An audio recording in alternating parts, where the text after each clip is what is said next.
Buenas tardes a todos. Soy Javier Peña Poza, vuestro profesor del ámbito científico-tecnológico de graduado en ESO de nivel 2. Vengo a presentar lo que sería la cuarta clase virtual de esta tercera evaluación o la decimoquinta clase virtual de este curso académico 2013-2014.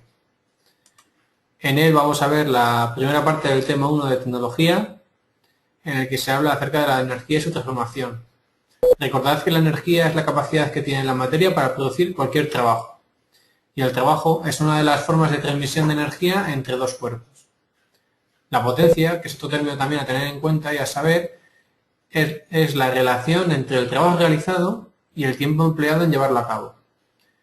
Las fuentes de energía son los recursos existentes en la naturaleza de los que la humanidad puede obtener la energía en sus actividades. Existen dos tipos. Las fuentes de energía renovables, que son aquellas que pueden regenerarse de manera natural o artificial, y por otro lado las fuentes de energía no renovables, que son aquellas que se encuentran de forma limitada y cuya velocidad de consumo es mayor que la de su regeneración potencial. Entre las energías renovables se puede destacar la energía eléctrica, ya que la electricidad es una de las formas de energía más empleadas en la vida cotidiana, tiene gran capacidad para transformarse en otras formas de energía y también es posible transportarla a largas distancias. Para la obtención de la energía eléctrica se suelen usar centrales eléctricas que transforman la energía procedente de diversas fuentes en energía eléctrica. Por ejemplo, tenemos la central hidroeléctrica, que es la que convierte la energía potencial almacenada en un embalse en energía eléctrica.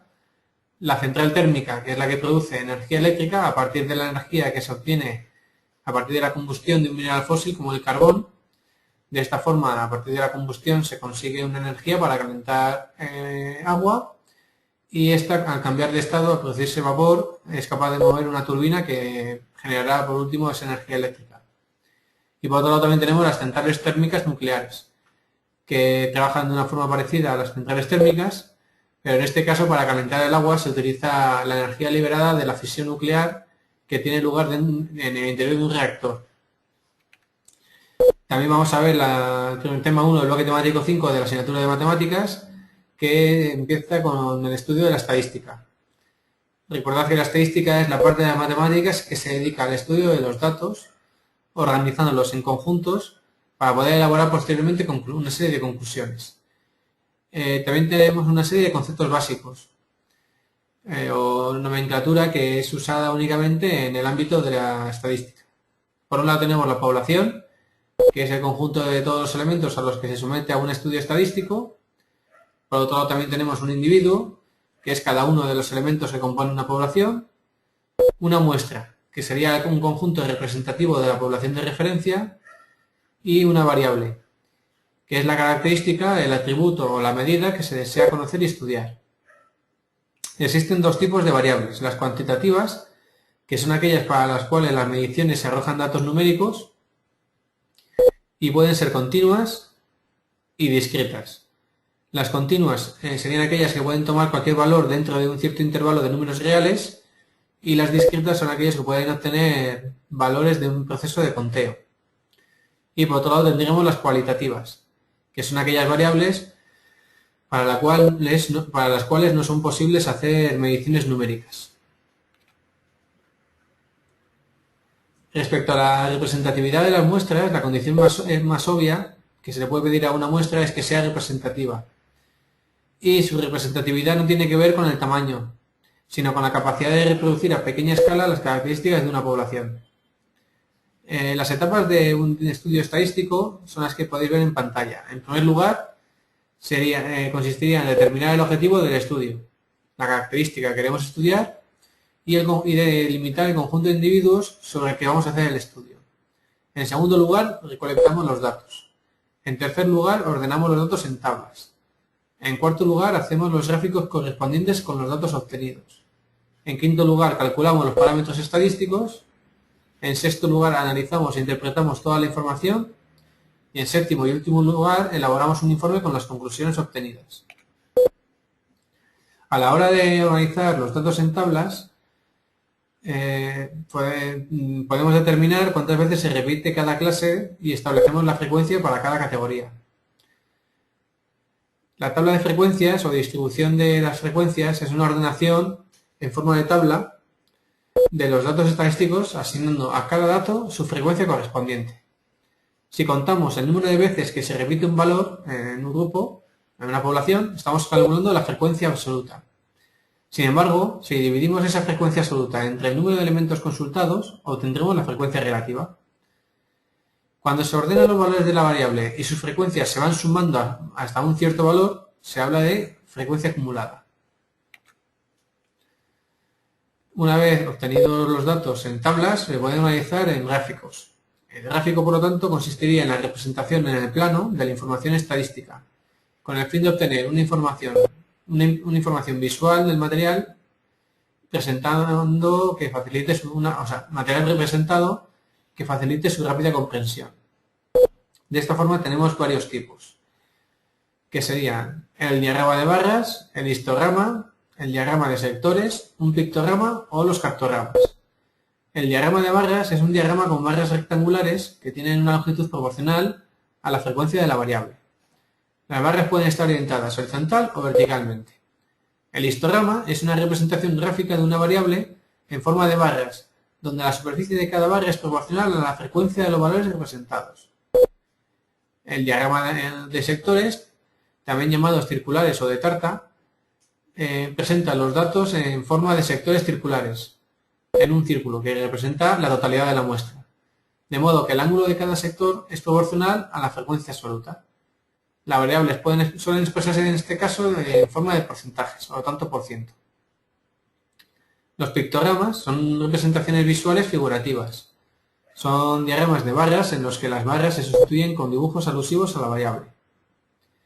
Y por último, los cartogramas son expresiones gráficas a modo de mapa. Y por último, vamos a ver el tema 1 del bloque temático 7 de la asignatura de Ciencias Naturales, en el cual se empieza a estudiar la materia. La materia es todo aquello que ocupa un determinado volumen y que posee masa. No debemos de confundirla con un material, que es una sustancia, es decir, todo aquello que está hecho de materia y que cuenta con una composición química específica. Las propiedades de la materia se pueden clasificar de varias formas. Como generales o característicos, las propiedades generales serían las comunes a todos los cuerpos y las características serían las particulares a cada sustancia. También se pueden clasificar como cuantitativas o cualitativas. Las cuantitativas serían aquellas que se pueden contar o medir, mientras que las cualitativas no se pueden contar ni medir. Y por último tendríamos una clasificación en función de las propiedades físicas o mecánicas. Las físicas dependen de la estructura y el procesamiento del material, y las mecánicas describen la forma en que un material soporta fuerzas aplicadas sobre él mismo. La materia alcanza varios estados de agregación. Tres estados de agregación. Un estado sólido, un estado líquido y un estado gaseoso. Los sólidos tienen forma y volúmenes constantes. Se caracterizan por la rigidez de sus estructuras y las partículas de los sólidos solo se mueven por vibración y oscilación alrededor de posiciones fijas. En el caso de los líquidos, no tienen forma fija, pero sí volumen constante. En los líquidos, las fuerzas de atracción entre los distintos átomos del líquido son menores que en los sólidos, de manera que las partículas se pueden trasladar con libertad. Al aumentar la temperatura, la movilidad de sus partículas también aumenta. El número de partículas por unidad de volumen es alto, por lo que hace que las colisiones y fricciones entre ellas sea frecuente. Por eso los líquidos no tienen forma fija y adoptan la del recipiente que los contiene. Dos propiedades fundamentales de los líquidos son la fluidez, que es la capacidad para moverse progresivamente hacia un lugar, y la viscosidad, que sería la dificultad con la que fluyen los líquidos. Y por último, en el caso de los gases, no tienen forma ni volúmenes fijos. Existe una gran variación de volumen a cambiar las condiciones de temperatura y presión, y respecto a sus propiedades se pueden destacar dos: la expansibilidad, que es la tendencia que tienen los gases a aumentar de volumen a causa de la fuerza de repulsión, y la compresibilidad, donde los cuerpos disminuyen de volumen al someterlos a una presión o compresión determinada, manteniendo constantes los otros parámetros. También se ve en este tema lo que sería la teoría cinética de la materia, también conocida como el método cinético-corpuscular o la teoría cinética de la materia. Todo lo que nos rodea, que tiene varios puntos o varios factores a estudiar, varias partes. O sea, fundamenta en varias teorías. La primera de ellas dice que todo lo que nos rodea está constituido por partículas muy pequeñas, denominados átomos y moléculas. Estas partículas están en constante movimiento y desordenadas. Existen fuerzas de atracción entre estas partículas, llamadas fuerzas de cohesión. Las partículas se encuentran a una cierta distancia unas de otras. En medio de estas no hay nada, por lo que la materia es discontinua, no continua. Y por último, el movimiento de las partículas se hace más rápido al aumentar la temperatura.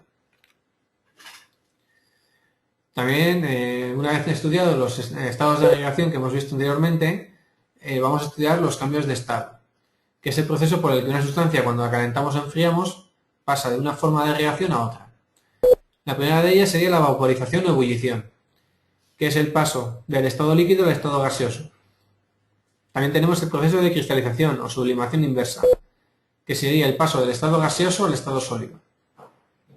Tenemos la fusión o el derretimiento, que consiste en el paso del estado sólido al estado líquido, la licuación o condensación, que sería el paso del estado gaseoso al estado líquido, el cambio de congelación o solidificación, que consiste en el paso del estado líquido al estado sólido, y por último, el cambio de sublimación, que consiste en el paso desde el estado sólido al estado gaseoso directamente. Respecto a las sustancias, existen dos tipos, las sustancias puras y las mezclas. Las sustancias puras son aquellas que están constituidas por un solo componente, por lo que no se pueden descomponer en otras por procedimientos físicos. Están integradas por partículas iguales entre sí y se pueden clasificar como simples o compuestas. Las simples son aquellas que no se pueden descomponer en otras más sencillas mediante procesos químicos corrientes, y sus átomos son iguales. Y las sustancias puras compuestas son aquellas que están formadas por dos o más elementos químicos en proporciones fijas y que pueden separarse por métodos químicos sencillos. Respecto a las mezclas, existen dos tipos, las mezclas homogéneas o disoluciones y las mezclas heterogéneas. Las mezclas homogéneas son aquellas mezclas que, aunque están formadas por diferentes sustancias, tienen las mismas propiedades en todos sus puntos. Las mezclas que están formadas por dos o más sustancias en distinta proporción se llaman disoluciones, que tienen por un lado el disolvente, que sería aquella sustancia en mayor cantidad, y el soluto, normalmente suele estar en estado líquido, y el soluto, que sería aquella que suele estar en menor cantidad y por norma general en estado sólido. Respecto a las mezclas heterogéneas, son aquellas que están formadas por varias sustancias en las que su estructura, composición y propiedades varían según sean los elementos que la forman y cómo se encuentran distribuidos en la mezcla. La concentración de disolución, en función de su concentración, se puede clasificar de tres formas. Una disolución diluida, cuya cantidad de soluto es pequeña respecto a la del disolvente. Una disolución concentrada, donde la cantidad de soluto es grande respecto a la del disolvente. Y una disolución saturada, donde la proporción de soluto que admite el disolvente es la máxima posible a una determinada temperatura. Por lo tanto, a esa temperatura no admite más soluto. Para poder expresar la concentración de una disolución se suele usar el tanto por ciento en peso, que se puede calcular dividiendo los gramos que tenemos de soluto entre los gramos o masa de disolución y multiplicándolo por 100.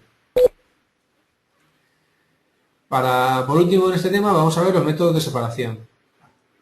En las mezclas homogéneas se puede separar el soluto del disolvente mediante varios procesos que se basan en la diferente temperatura de ebullición que tienen ambos líquidos, ambos disolventes, perdón.